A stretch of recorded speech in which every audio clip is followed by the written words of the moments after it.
Hello, welcome to RK global business school. మనకు రీసెంట్గా SEBI వాళ్ళు యాన్యువల్ రిపోర్ట్ని పబ్లిష్ చేశారు. ఆ యాన్యువల్ రిపోర్ట్లో ఏముందంటే వాళ్ళు ఎక్కడ ఖర్చు పెడుతున్నారు వాళ్ళ మనీ, వాళ్ళకి ఎలా సోర్సెస్ మనీ ఏ సోర్స్ నుంచి వస్తుంది అని ఇన్ఫర్మేషన్ ఉంటుంది యాన్యువల్ రిపోర్ట్లో. సో వాళ్ళకు మనీ రావడానికి సోర్స్ ఒకటి ఏంటంటే ఇన్వెస్టర్ ప్రొటెక్షన్ ఫండ్ అని ఉంటుంది. సో ఈ ఇన్వెస్టర్ ప్రొటెక్షన్ ఫండ్ ద్వారా they will get the money, వాళ్ళకి మనీ వస్తుంది. సో ఎగ్జాంపుల్ చూస్తే ఎక్కడ నుండి వస్తుందంటే ఈ సెబీ వాళ్ళు ఏంటంటే క్యాపిటల్ మార్కెట్ రెగ్యులేటర్. మన ఇండియాలో స్టాక్ మార్కెట్ ఉంటుంది కదా, స్టాక్ మార్కెట్లో రెగ్యులేటర్ వీళ్ళు.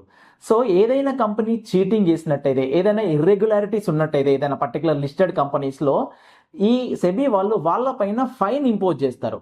అలా కంపెనీస్ పే చేసిన పెనాల్టీస్ కావచ్చు, ఫైన్స్ కావచ్చు, దాన్ని ఎక్కడికి తీసుకెళ్తారంటే ఇన్వెస్టర్ ప్రొటెక్షన్ ఫండ్లోకి తీసుకెళ్తారు.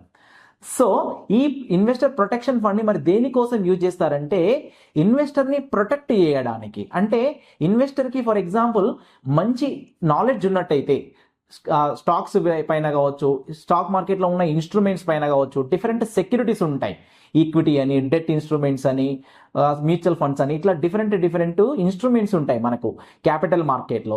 వీటిపైన ఒక ఇన్వెస్టర్కి అవగాహన ఉన్నట్టయితే ఆ పర్టికులర్ ఇన్వెస్టర్ ఎక్కడ ఇన్వెస్ట్ చేస్తే అతని ఇన్వెస్ట్మెంట్, అతని మనీని డబుల్ చేసుకునే ఛాన్స్, లేదంటే మంచి రిటర్న్స్ వచ్చే ఛాన్స్, సేఫ్టీ ఎక్కడ ఉంటుందో అక్కడ ఎడ్యుకేషన్ ఇస్తే ఇన్వెస్ట్మెంట్ డెసిషన్ తీసుకోవడానికి ఈజీగా అవుతుంది ఇన్వెస్టర్కి. సో ఇప్పుడు సెబీ ఏం చేస్తూ ఉందంటే ఇలా వచ్చిన ఇన్వెస్టర్ ప్రొటెక్షన్ ఫండ్కి వచ్చిన మనీని 2015లో, ఫైనాన్షియల్ ఇయర్ 2015లో తీసుకుంటే వాళ్ళకు వచ్చిన ఇన్కంలో more than 52% education investor protection fund నుంచి వచ్చిన మనీని స్పెండ్ చేసేవాళ్ళు ఎడ్యుకేషన్ పైన.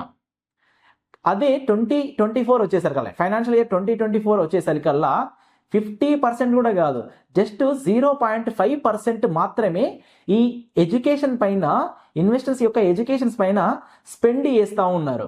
అంటే this is not good sign for the Indian capital markets. Indian stock మార్కెట్లో ఇది పాజిటివ్ పరిణామం కాదు. ఎందుకంటే ఈ సెమినార్స్ అయినా, ఈ ఇన్వెస్టర్కి సెమినార్స్ కండక్ట్ చేసినా, లేదంటే ఎడ్యుకేషన్ ఫేర్స్ కండక్ట్ చేసినా ఒక అవగాహన వచ్చే ఛాన్స్ ఉంటుంది. సో మన స్టాక్ మార్కెట్లో రైట్ సెక్యూరిటీస్ని రైట్ పీరియడ్కి తీసుకుంటే మంచి వెల్త్ క్రియేట్ చేసే ఛాన్స్ ఉంటుంది. సో ఇలా తక్కువ స్పెండ్ చేయడం వల్ల, ఇన్వెస్టర్ యొక్క ఎడ్యుకేషన్ పైన తక్కువ స్పెండ్ చేయడం వల్ల మన ఇన్వెస్టర్స్ లాస్ అయ్యే ఛాన్స్ ఉంటుంది మన క్యాపిటల్ మార్కెట్స్లో కానీ, ఫినాన్షియల్ మార్కెట్స్లో కానీ. మనం రెగ్యులర్గా న్యూస్ ఛానల్స్లో చూస్తూ ఉన్నాం కదా, ఈ క్రిప్టో కరెన్సీలో ఇన్వెస్ట్ చేసి సో ఫ్యామిలీ సూసైడ్ చేసుకుంది అని, క్రిప్టో కరెన్సీలో కానీ లేదంటే స్టాక్ మార్కెట్ ద్వారా ఆపరేట్ అయ్యే ఇన్స్ట్రుమెంట్స్లో ఇన్వెస్ట్ చేసి సో ఫ్యామిలీస్ చాలా లాస్ అయ్యాయని, క్రోర్స్లో, ల్యాక్స్లో రూపీస్. సో ఇట్లాంటివి అవాయిడ్ చేయాలంటే ఒక ఇన్వెస్టర్కి ఎడ్యుకేషన్ అనేది చాలా అవసరం. సో సెబీ వాళ్ళు ఇక్కడ మన స్క్రీన్ పైన చూడొచ్చు ఎలా స్పెండ్ చేస్తున్నారు. 2015లో చూస్తే, ఫైనాన్షియల్ ఇయర్ 2015లో చూస్తే క్లోజ్లీ 26 crores కంటే ఎక్కువ మనీ స్పెండ్ చేసింది సెబీ. అదే సేమ్ ఎడ్యుకేషన్ మీద 2024 ఫైనాన్షియల్ ఇయర్ 2024కి వస్తే జస్ట్ ఓన్లీ 2.8 crores మాత్రమే స్పెండ్ చేసింది. సో ఈ పీరియడ్లో సెబీకి ఈ ఇన్వెస్టర్ ప్రొటెక్షన్ ఫండ్ ద్వారా ఇన్కమ్ కూడా పెరిగింది.